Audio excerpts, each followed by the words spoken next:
Narito ang ibang mga balitang tinutukan ng 24 Oras Weekend. Baka po siya maging wais po sa pamamalengke. Nagtaas ng presyo kasi ang ilang bilihin ngayong Oktubre. Nakatutok si Jamie Santos. Mahigit isang linggo na raw na mataas ang bentahan ng kamatis sa Blumentritt Market sa Maynila. Ang kamatis, depende sa klase, pumapalo sa 120 to 150 pesos kada kilo. Kaya para raw di masyadong dama ng mamimili ang taas presyo, nagbebenta sila ng tumpok ng kamatis na nasa 20 to 40 pesos. Tumaas din ang presyo ng siling labuyo, kalamansi pati mantika. Base sa monitoring ng Philippine Statistics Authority o PSA, tumaas nga ang presyo ng mantika, gayon din ng itlog at galunggong sa unang bahagi ng Oktubre kumpara sa huling bahagi ng Setyembre, habang bahagyang bumaba ang presyo ng kada kilo ng bigas. Sa mga Aldan Public Market sa Pangasinan, nasa 120 pesos kada kilo rin ang bentahan ng kamatis. 30 pesos daw ang itinaas nito. Ayon sa ilang tindera roon, epekto ito ng mga nagdaang sama ng panahon kaya nagkulang sa supply.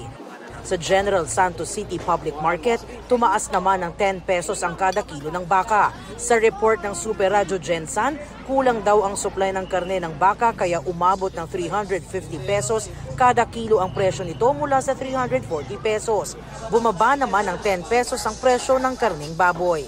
Para sa GMA Integrated News, Jamie Santos, nakatutok 24 oras. Hole in the wall ang tawag sa mga kainang maliit o tago. Hidden gem, kumbaga. Pero sa Iloilo City may cafe na niliteral yan. Sa munting butas na ito, nagtatago ang masasarap na tinapay at drinks. Ayon sa staff, para ito sa mga take-out order.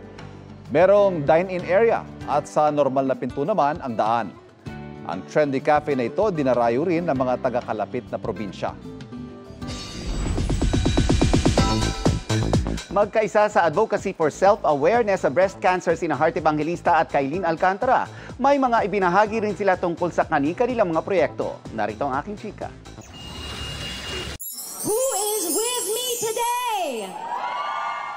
Reunited sa Pink Parade for Breast Cancer Awareness sina Heart Evangelista at Kailin Alcantara na nagkasama sa Kapuso series na I Left My Heart in Sorsogon noong 2022. I guess it's important for us to also be self-aware. My mom was always proactive with getting checked, and I myself are the same. It's a reality, it's really happening. So we're just here to spread awareness and inspire progress. Si Heart, kasama pa ang kanyang clingy fur baby na si Panda. Hindi rin maitago ng Kapuso Global Fashion Icon ang excitement sa nalalapit na pag-ere sa GMA ng kanyang limited documentary series na Heart World na isang taon daw isinikreto at isinu. Actually, it's hard for me to look back kasi some of the footage na i-air namin sa Heart World, I've never seen before. Thankful naman si Kailin sa maraming magagandang reviews sa pagganap niya bilang kontrabidang si Joanna sa Afternoon Prime series na Shining Inheritance. I cannot live in that house Ang kanyang role, nagbibigay sakit ng ulo kay Lola Aurea na ginagampanan ni Connie Reyes. Pero paglilinaw niya sa mga naiinis sa kanyang karakter, Hindi po talaga. Kasi hindi talaga ako ganun sa lola ko. Meron siyang reasons kung bakit siya ganun. Ganun talaga siya. Nabusog ang Creative City of Gastronomy sa kilig na hatid ni Alden Richards at Catherine Bernardo. Tilian to the max ang fans nang haranahin sila ni Alden at kantahan sila ni Catherine sa isang mall sa Iloilo City. Bilang early Christmas gift sa fans, nagduet sina Catherine at Alden sa kantang Palagi. Yan ang official soundtrack ng upcoming film nilang Hello Love Again na mapapanood na sa cinemas sa November 13. Nagbalik bansa ang K-pop idol at EXO member na si Chanyeol.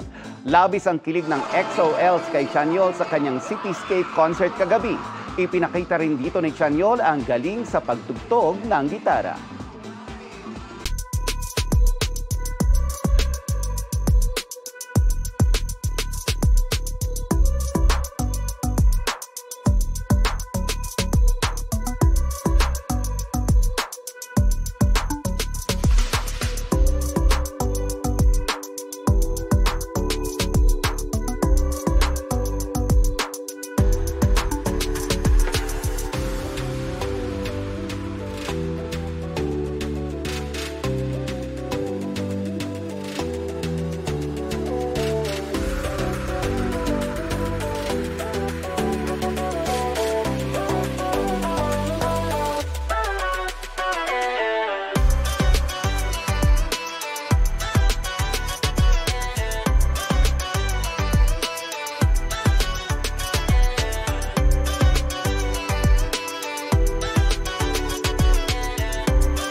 Mga kapuso, patuloy na tumutok sa mga balita. Mag-subscribe sa GMA Integrated News sa YouTube.